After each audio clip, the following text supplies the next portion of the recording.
O Fala Sério Total mandou aqui. Rússia e Estados Unidos agora vão disputar isso na diplomacia. E a Rússia tem interesse no alinhamento com os países do Golfo, mais o Mediterrâneo. Como vocês veem essa disputa agora? Em primeiro lugar, eu preciso falar uma coisa aqui para vocês. É bom o Cobori saber, vocês dois saberem que vocês são duas personalidades muito influentes aqui no Brasil. A gente quer ver se vocês dão um gás nessa luta aí. O canal Fala Sério, ele fez uma proposta para o governo premiar o sindicato dos metalúrgicos lá de São José com a ordem, uma medalha militar. Por quê? Esse sindicato foi essencial para que a Vibraz não fosse à falência. Fizeram uma luta muito grande, 3 anos aí, tá? Então a gente tá organizando uma abaixo-assinado, depois eu queria que se você puder colocar na descrição aí depois, para o pessoal apoiar aí, tá, gente? Nós estamos com quase 4 mil assinaturas, começamos ontem com o Fala Sério que criou, com quase 4 mil assinaturas, e eu acho que nós precisamos, gente, não podemos perder a Vibraz. Tá? No mundo hoje, que a guerra é de mísseis e foguetes, a gente perdeu uma empresa assim que é a única fabricante a maior fabricante de mísseis e foguetes do hemisfério sul do planeta. A gente não pode perder isso daí de forma alguma. Então, em primeiro lugar, eu quero dar um abraço na turma do Fala Sério aí, mas a pergunta final é Mediterrâneo. Isso. Olha, eu vejo a coisa da seguinte maneira. As bases mais estratégicas dos Estados Unidos eram aqui. Aqui no Mediterrâneo, eles têm um porta-aviões inafundável que é Israel. Como é que essa coisa vai ficar daqui para frente, eu não sei. Se Israel vai perder, porque o que nós colocamos, a situação de margem de Israel não é muito boa, não. Agora, gente, se houver um desequilíbrio total, né, o Irã sair hegemônico, que eu acho difícil, acho que vai na linha do Cobori, Rússia e China devem conter aí, eles não vão querer ver os Estados Unidos humilhado aí, tá? As potências, eles se respeitam um pouco aí. Não é bom para eles os Estados Unidos ser humilhado? Eu acho que o chinês joga mais no longo prazo. Ele vai ser humilhado, mas não vai ser tanto. Tá. Porque eles têm medo da reação americana também, que pode... O canal do Farinazo, qual que é o nome do canal dele? A Arte da Guerra, né? Quem escreveu a Arte da Guerra? O chinês, não foi? Chinês. Sun Tzu. E uma das passagens da guerra, você não pode acuar o inimigo. Exatamente. Você não pode deixar ele sem saída. Porque aí o cara faz qualquer coisa, né? Porque ele faz qualquer coisa, que é o medo com Israel. Se Israel ficar sem saída... Foi o que aconteceu da Primeira Guerra com a Alemanha. Exatamente. Fizeram então, tanta pressão na Alemanha que... Depois veio o Hitler. Quando você encurrala o seu inimigo no canto, você tem que deixar uma portinha para ele conseguir sair. Senão, é uma questão existencial. Não tem nada a ele perder. Parte pro...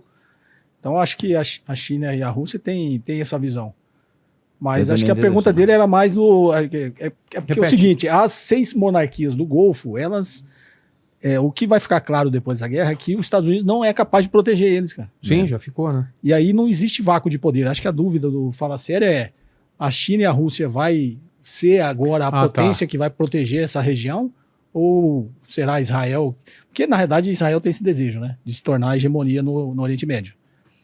Inclusive, tem teorias aí que falam que Israel gostaria que os Estados Unidos perdesse para eles se tornar, para eles assumirem esse papel no Oriente Médio e tomar aquele acordo que estava sendo assinado antes do 7 de outubro.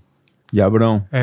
Era sobre agora, isso? Estrategicamente parece ser um plano até bom. Eu não sei se o mundo árabe aceitaria Israel ser o protetor deles, né? E agora tudo mudou, né? Mudou tudo. Mas assim, não existe vacância em poder, né? Alguém vai ter que assumir, né? Agora já que é o que você falou, não tem a vacância, mas isso aqui também tá bem mal intencionado, né? Turquia. Bem mal intencionado. Inclusive, o discurso deles com Israel não tá muito bacana, não. É difícil saber, né, Cobori? Porque tem diferença entre discurso e agenda, né? Discurso é uma coisa, agenda é outra. Agora, a Turquia não vai ficar de braço cruzado, não, se ela vê uma oportunidade aí, né? O Diogo Torino perguntou o que vocês acham dos Estados Unidos denominar o PCC e o Comando Vermelho como grupo terrorista. O que está por trás disso? Bastante óbvio, né, Farina? Eu também faz parte do... Isso é para criar a narrativa que eles criam em todos os lugares que eles querem fazer uma intervenção, né? Então eles começam criando essa narrativa, né? Até porque os próprios especialistas americanos falam que não tem nada a ver, não é terrorismo, e mesmo aquilo que é combatido como terrorismo não é eficaz, né? Da forma que os Estados Unidos fazem. Fora o fato do seguinte, se você olhar bem mesmo, isso não sou eu que estou falando, não. Tem levantamentos da Polícia Federal Brasileira e da Polícia Nacional Mexicana. A maior parte das armas de grosso calibre que são apreendidas com essas entidades aí vem dos Estados Unidos, cara. Tem aquele escândalo do HSBC alguns anos atrás, que eles estavam guardando dinheiro do cartel de Sinaloa, a SEC americana foi em cima, deram uma multinha lá de amendoins para ele, passaram a mão na cabeça. Não existe crime organizado sem banco, gente. Não tem crime. O ladrão não guarda dinheiro no colchão, ele precisa lavar o dinheiro dele. Então, se os Estados Unidos quer combater o crime organizado, tem que começar por Wall Street, né? Sim. Tem uma pergunta aqui do Ramon Júnior, ele está perguntando para o Farinazo. Eu vou ler o que está escrito aqui, tá? Ele fala que é o seguinte: comandante Paçoquinha, o senhor acha que o regime iraniano já está fissurado por dentro, ou seja, o núcleo político separou-se do núcleo militar que ainda resiste em lutar? Não, eu acho que a pessoa que faz uma pergunta dessa aí não sabe como é que o Irã funciona, né?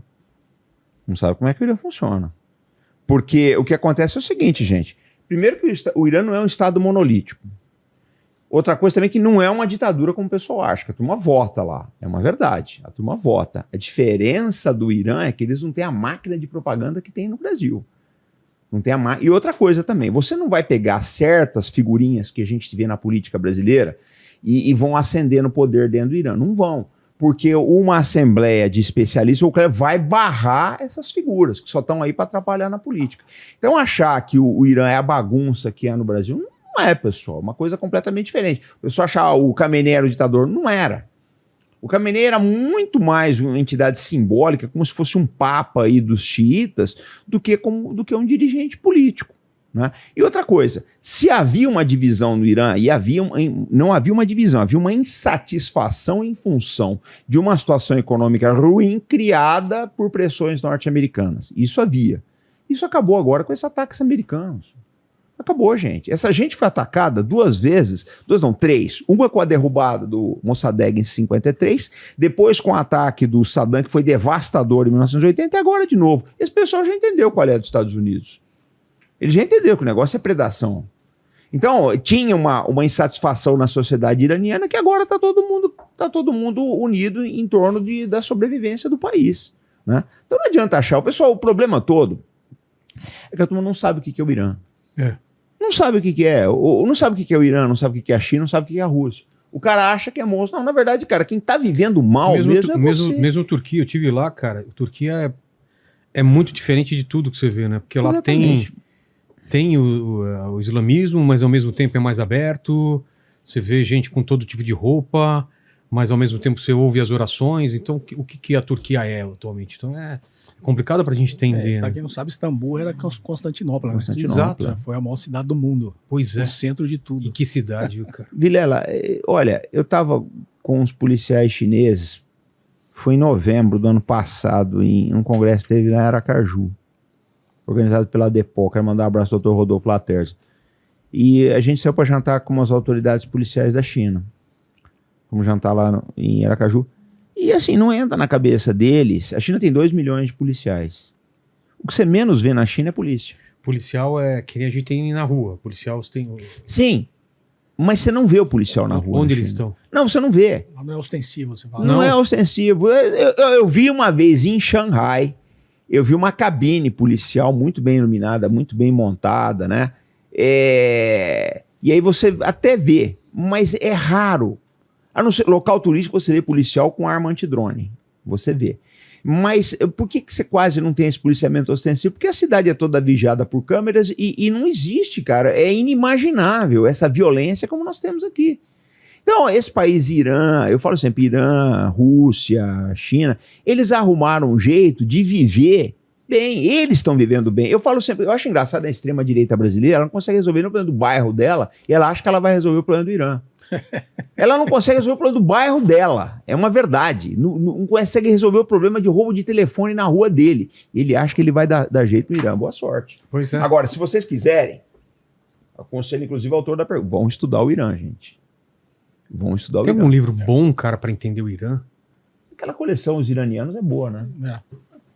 Cara, o filme, documentário. Você tem que estudar história, né, cara? Né? Eu leio muito sobre história, né? História das civilizações. História é mestre outra, da uma vida. das civilizações mais admiráveis que tem é a civilização persa, né, cara? Que história rica, né? Você tá falando de filme, eu lembrei aquele filme O Físico. Não vi. O físico? O físico, que eles destroem lá, fazem uma perseguição às universidades e tal, para onde é que eles vão ir formar a academia? Na Pérsia. Sim. Lá era o centro de todo conhecimento do mundo naquela época. A cultura islâmica é uma coisa fantástica, gente. Como eu falei, a primeira ordem internacional existente mesmo foi a expansão muçulmana, né? Da cultura islâmica, com a sua força, que conseguiu unir o comércio no mundo inteiro, né? Da Ásia até a Península Europeia, né? Olha, você deve ter assistido, lá, você gosta muito de história, aquele filme Lawrence da Arábia. Esse filme é bonito, cara. Você já assistiu? Qual? Esse filme físico? E vou atrás. Ele tem, acho que tá na Netflix, tá, né? Esse filme é muito bonito, cara. Tem uma hora que No Lawrence da Arábia? Lawrence da Arábia, que ele conversa com o rei Faisal, né? E o Lawrence, apesar de ser orientalista, tinha aquela arrogância do ocidental, né? Aí o Faisal era uma pessoa sofisticadíssima, né? Como todo oriental, vira para ele e fala assim: acaso nos julga bárbaros, Mr. Lawrence? Saiba que a nossa Córdoba tinha iluminação pública quando a sua Londres era apenas uma vila. Nossa, é fantástica. Olha a Guinness que faz o Faisal. É Maravilhoso, cara. É um encontro do Alec Guinness com o Peter O'Toole. Recomendo aqui para o pessoal do Inteligência Limitada, também para a turma do canal do Cobori, Lawrence da Arábia. Maravilhoso. Filmaço. Lembro. Filmaço. E hoje, assim, só fazendo um adendo, acho que o erro do mundo ocidental, né, desses últimos 500 anos dominado pelo hemisfério ocidental, é subjugar e não entender a cultura dos outros países. Exatamente. Né, e ter preconceito. A China só chegou na ascensão econômica que chegou por causa do preconceito americano. Eles acharam que o chinês nunca seria capaz de se tornar uma economia e um povo desenvolvido. Os caras sabem só copiar e copiar mal, né? Eles acharam, porque se eles, digamos assim, estrategicamente, obviamente não tem como você olhar para o passado e achar que pudesse ser diferente. Mas se eles acreditassem que o chinês teria capacidade de se industrializar, de virar uma tecnologia, eles não teriam levado a indústria para lá.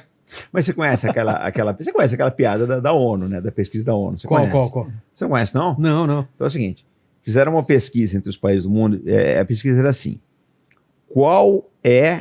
por favor, me dê a sua opinião sobre a escassez de alimentos no resto do planeta. Então por favor, perguntaram para os delegados da Assembleia da ONU, por favor, me dê a sua opinião sobre a escassez de alimentos no resto do planeta. Aí disse que o argentino não sabia o que é por favor. A Europa Oriental não sabia o que era opinião. A Europa Ocidental não sabia o que era escassez. A África não sabia o que era alimento. Os Estados Unidos não sabia o que era o resto do mundo. Que maravilhoso. Então é assim. Melhor eu não sabia, por favor, né? Mas desculpa os argentinos. A gente tem que contar a piada, né? Mas eu vejo a coisa assim. Eles não entendem o que é o resto do mundo. Porque, o Império Britânico, não obstante toda a arrogância, durou um bom tempo, porque esses caras entendiam as culturas locais. Entendiam, eles conseguiam. Você vê o que eles fizeram na Índia, cara. Jogavam um contra o outro, eles jogavam bem. O britânico sabia fazer, os Estados Unidos não sabem, cara. Eles não sabem. E essa situação no Irã estão perdendo também pelo preconceito, porque eles acham que o povo iraniano, né, a antiga Pérsia, eles acham que eles não são capazes de ter uma estratégia, de pensar, Então, será que estão sendo mesmo? surpreendidos. Não, isso é arrogância, cara. É arrogância. São bárbaros. Se eles tivessem... Não, e o que eu falo, tem muito americano que é preparado, eles sabem. Mas não estão não estão numa escala de poder, né? Não estão nas posições de tomar decisão, né? Quer ver um negócio? Eu vou te dar um exemplo. Tem esse livro que eu falei, Os Iranianos, é de uma coleção, eu não lembro, são vários, você já deve ter visto. Os Iranianos, Italianos, Japoneses, tem vários, né? Tá. E nesse livro fala, eu comprei, que os iranianos se orgulham de ter inventado o ar-condicionado, acho que uns 2.000 anos atrás. Eles já tinham um sistema de ar-condicionado que funcionava. Quando não existia ainda. Quando o ar-condicionado é coisa recente, coisa de uns 100 anos, no Ocidente. E eles já tinham um sistema de ar-condicionado, porque a variação de temperatura na Pérsia é muito grande, né? Você tem todos os tipos de clima nesse país aqui. Eles já tinham um sistema, eles são orgulhosos da sua capacidade de engenharia. Você vê, a frota de F-14 do Irã tem quase 50 anos, tá voando, né, cara? Então, não dá para subestimar esses caras, né?